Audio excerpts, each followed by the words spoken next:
بسم اللہ الرحمن الرحیم سبحان اللہ و بحمدہ سبحان اللہ العظیم صلی اللہ علیہ وآلہ وسلم۔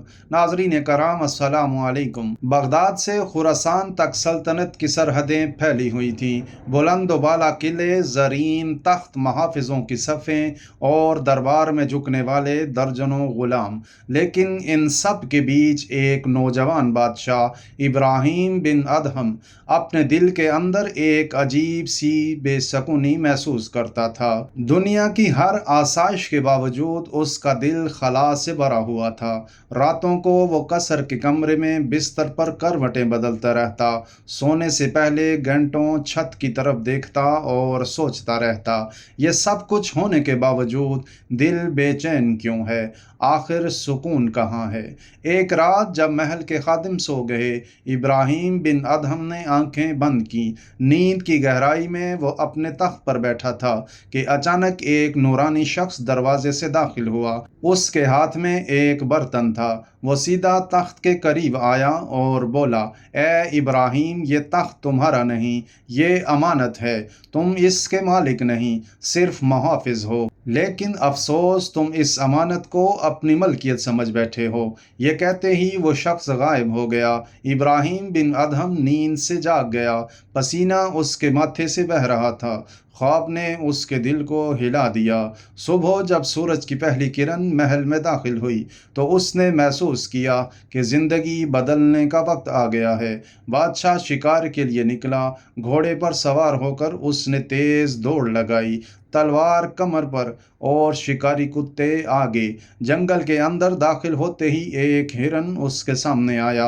ابراہیم نے تیر کمان اٹھایا اور اس کا پیچھا شروع کیا۔ اچانک ہرن رک گیا، مڑا اور اپنی بڑی بڑی آنکھوں سے اس کی طرف دیکھا۔ وہ منظر ایسا تھا جیسے ہرن کی آنکھوں میں کوئی راز چھپا ہو۔ اسی لمحے ایک غیبی آواز گونجی، اے ابراہیم، کیا تم اس کے لیے پیدا کیے گئے ہو؟ کیا تمہیں یہی کام سونپا گیا ہے کہ اللہ کی مخلوق کا خون بہاؤ اور دنیا کے پیچھے دوڑو؟ ابراہیم بن ادہم گھوڑے سے نیچے اتر آیا۔ اس کے ہاتھ سے کمان گر گئی، آنکھوں سے آنسو بہنے لگے۔ اس نے آسمان کی طرف دیکھا اور کہا، اے میرے رب، میں نے آج تک تیرے حق کو ضائع کیا، مجھے معاف کر دے۔ میں دنیا کے تخت کو چھوڑ کر تیری تلاش میں نکل رہا ہوں۔ اسی لمحے وہ اپنے محل کی طرف لوٹ گیا۔ رات کے وقت ابراہیم بن ادہم نے اپنے کمرے میں خزانے، سونے اور شاہی لباس کو دیکھا۔ وہ تکیے سے لگا بیٹھا سوچ رہا تھا، پھر ایک فیصلہ کیا۔ اس نے اپنے غلام کو بلایا اور کہا، یہ سب مال غریبوں میں بانٹ دو۔ کل صبح لوگ کہیں گے کہ ان کا بادشاہ غائب ہو گیا، لیکن انہیں بتانا کہ ابراہیم نے بادشاہی چھوڑ دی۔ اگلی صبح اس نے عام لباس پہنا، کندھے پر چادر ڈالی اور محل کے پچھلے دروازے سے نکل کر ایک اجنبی کی طرح شہر چھوڑ دیا۔ ابراہیم بن ادہم نے خراسان کے میدانوں سے چل کر عراق اور شام کی طرف کا سفر شروع کیا۔ وہ دنوں تک پیدل چلتا رہا، کبھی جنگل، کبھی بیابان میں۔ جہاں رات ہوتی زمین پر سوتا، درخت کے نیچے وضو کرتا اور آنسو بہاتے ہوئے سجدے کرتا۔ ایک دن وہ بصرہ پہنچا، وہاں کے بزرگ صوفیاء سے ملاقات کی۔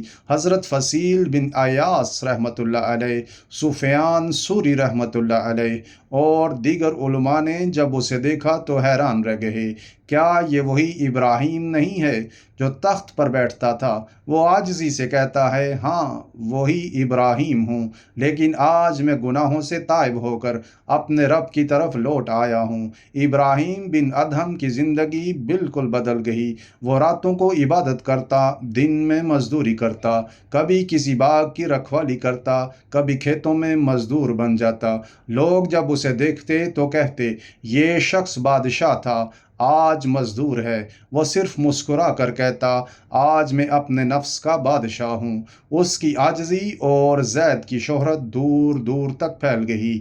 ایک دن ایک شخص نے اس سے پوچھا، اے ابراہیم، بادشاہی چھوڑ کر فقر کیوں اپنایا؟ وہ روتے ہوئے بولا، میں نے سنا تھا کہ دنیا کی محبت دل میں ہو تو اللہ کی معرفت نہیں ملتی۔ میں نے دنیا کو نکال دیا تاکہ رب دل میں آ جائے۔ ایک دن ابراہیم بن ادہم ایک باغ میں کام کر رہے تھے۔ مالک نے کہا مجھے اس باغ کے انار کھلا دو۔ انہوں نے انار توڑ کر دیا، لیکن مالک نے کہا یہ تو کھٹا ہے، دوسرا لے آؤ۔ ابراہیم نے دوسرا دیا، وہ بھی کھٹا نکلا۔ مالک نے غصے سے کہا تم اتنا عرصہ باغ میں ہو اور میٹھا انار پہچانتے ہی نہیں۔ وہ عاجزی سے بولے مالک میں نے کبھی آپ کے انار چکھے ہی نہیں۔ امانت کی حفاظت کرنے والا مالک کی چیز نہیں کھاتا۔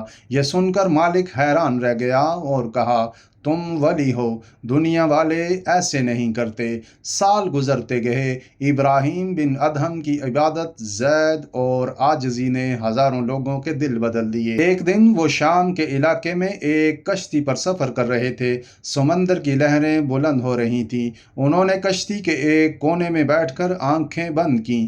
ان کی زبان پر یہ دعا تھی، یا اللہ مجھے اس حال میں اپنے پاس بلا لے کہ میرا دل تیرے ذکر سے بھرا ہو۔ اسی لمحے انہوں نے آسمان کی طرف دیکھا، مسکرائے اور ان کی روح پرواز کر گئی۔ کشتی والوں نے دیکھا کہ ان کا چہرہ نور سے دمک رہا تھا۔ ناظرین کرام، دنیاوی بادشاہی کچھ نہیں، اصل بادشاہی تو دل کی بادشاہی ہے۔